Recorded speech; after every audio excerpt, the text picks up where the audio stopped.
الحمدللہ وکفا وسلام علی عباده الذین اصطفى اما بعد فاعوذ باللہ من الشیطان الرجیم بسم اللہ الرحمن الرحیم تأمرون بالمعروف وتنہون عن المنکر صدق اللہ العظیم۔ معزز حاضرین، ہندوستان کے تمام نوجوان بھائیوں اور بہنوں، آج تمام دیشوں میں یہ مورچہ نکالا جا رہا ہے فرانس کے برود، جس کی وجہ سے میں نے بھی ایک ویڈیو جاری کیا جس فرانس میں حضرت محمد مصطفیٰ صلی اللہ علیہ وسلم کے تصویر کو لے کر یعنی ان کے کارٹون کو بنایا گیا، جس کی وجہ سے ایک شخص نے فرانس کے ایک ٹیچر کو ان کا سر قلم کر دیا۔ اسی کے بنا پر فرانس پریزیڈنٹ نے اس میں رسول اللہ صلی اللہ علیہ وسلم کے شان میں گستاخی کرنے کا اعلان کر دیا، یعنی اس نے اس کا سپورٹ کیا، اس ٹیچر کا سپورٹ کیا، اور جس نے سر قلم کر دیا اس کا برود کیا۔ اور نبی کریم صلی اللہ علیہ وسلم کے شان میں جو گستاخی کیا ہے اس کے برود اس نے کوئی کام نہیں کیا، کوئی کلام نہیں کیا، یعنی اس نے جو سر قلم کیا اس کے برود میں وہ کھڑے ہو گئے۔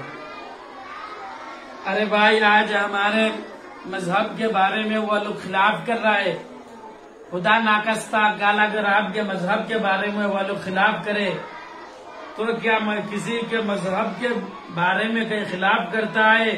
اور مسلمان جب اکٹھے ہوتے اس کے خلاف مورچہ نکالتے تو یہ کٹر پنتھی کیسے ہو گیا؟ کسی کے دھرم کے بارے میں، کسی کے مذہب کے بارے میں کسی کا کہیں اجازت نہیں دیتا کہ ایک مذہب کے خلاف دوسرا کوئی آدمی اس کے مذہب کے خلاف بولے یا اس کے برود میں کہیں کچھ بولے۔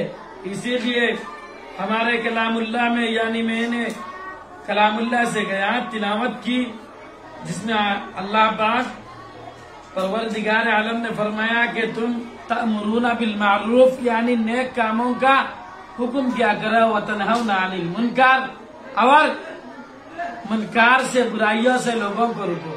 یعنی ہمارے مذہب میں یہ تعلیم دیا جاتا ہے کہ حق کے راستے میں لوگوں کو حکم دیا کرے، یعنی بھلائی کی طرف لوگوں کو حکم کیا کرو، اور منکر چیزوں سے یعنی برائیوں سے روکو۔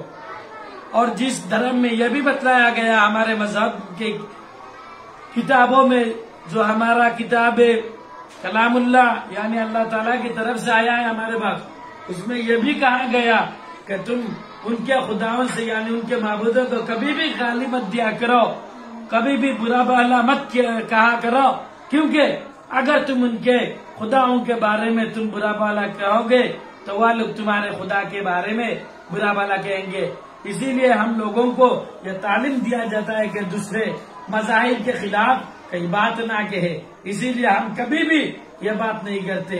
لیکن ہمارے مذہب کے بارے میں جو لوگ خلاف کر رہے ہیں، یعنی جس رسول اللہ صلی اللہ علیہ وسلم کا کارٹون بنایا جا رہا ہے، یعنی حضور صلی اللہ علیہ وسلم نے فرمایا کہ رسول اللہ صلی اللہ علیہ وسلم سے یعنی محبت اتنی ہونی چاہیے، کتنے تک محبت ہونی چاہیے؟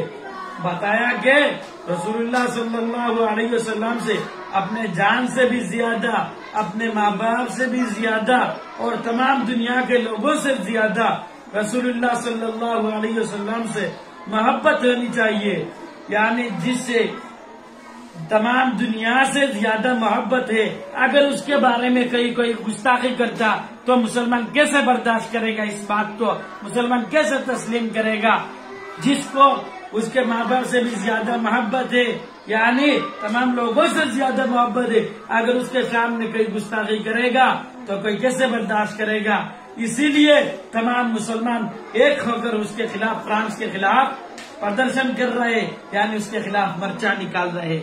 دوسرے یہ بات، اگر کہیں آپ کے مذہب کے بارے میں کے خلاف کرتا ہے اور وہ اس کے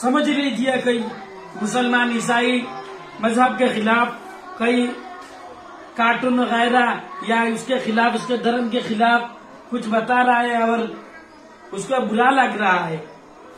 یا ہمارے بھارت میں بہت مذاہب کے لوگ ہیں، اگر مسلمان لوگ کسی مذاہب کے خلاف کئی بات کر رہے اور جس کے مذاہب کے خلاف بات کر رہے وہ لوگ اگر مسلمان کے خلاف مورچہ نکال رہے، مسلمان کے خلاف اکٹھے ہو رہے، تو یہ کہاں کے کٹر پنتھی ہے؟ ارے مذہب کو اس کا حق ہے اس کے مذہب کو بچانے کے لیے، جو اس کے مذہب کے خلاف بات کر رہا ہے اس کے خلاف بات کرنا اس کو حق ہے. یعنی اس کے حق ہے کہ اس کا دھرم کے بارے میں اس کا ہی حق ہے، وہ جانتا ہے زیادہ. مجھے کوئی گیان نہیں ہے، یہ نہیں ہے کہ اس کے دھرم کے بارے میں ہم بتائے کچھ، یہ ہم کو حق نہیں دیتا. یعنی یہ کٹر پنتھی نہیں ہے. اگر عیسائیوں کے مذہب کے بارے میں مسلمان بول رہا ہے اور تمام عیسائی ایک جٹ ہو کر مسلمان کے خلاف کر رہے، یہ کٹر پنتھی نہیں ہے. جس طرح فرانس نے مسلمانوں کے خلاف نبی کریم صلی اللہ علیہ وسلم کے سامنے گستاخی کیا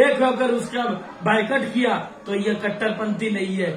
پہلا تو یہ آپ لوگ اس کو اکساتے رہے، اس کے کلاس میں جو ٹیچر ہے اس نے نبی کریم صلی اللہ علیہ وسلم کے شان میں گستاخی کرنے کی وجہ سے اس نے اس کا سر قلم کیا. ایسے تو ڈائریکٹ اس نے سر قلم نہیں کیا. اگر آپ اکساتے رہیں گے، مثلا آپ کے باپ کے نام کو لے کر کوئی اکسا رہا ہے اور آخر میں آپ کوئی برا قدم اٹھاتے ہیں، تو یہ اصل میں غلطی کس نے کیا؟ جس نے اکسایا اس کو، جس میں اس کے باپ کے نام کو لے کر اکسایا اس کو، اس کا غلطی ہے. آپ بعد میں اس نے سر قلم کیا یا اس نے کوئی قدم اٹھایا، تو غلطی تو اس نے نہیں کیا، پہلے اس نے کیا ہے اس لیے اس نے سر قلم کیا.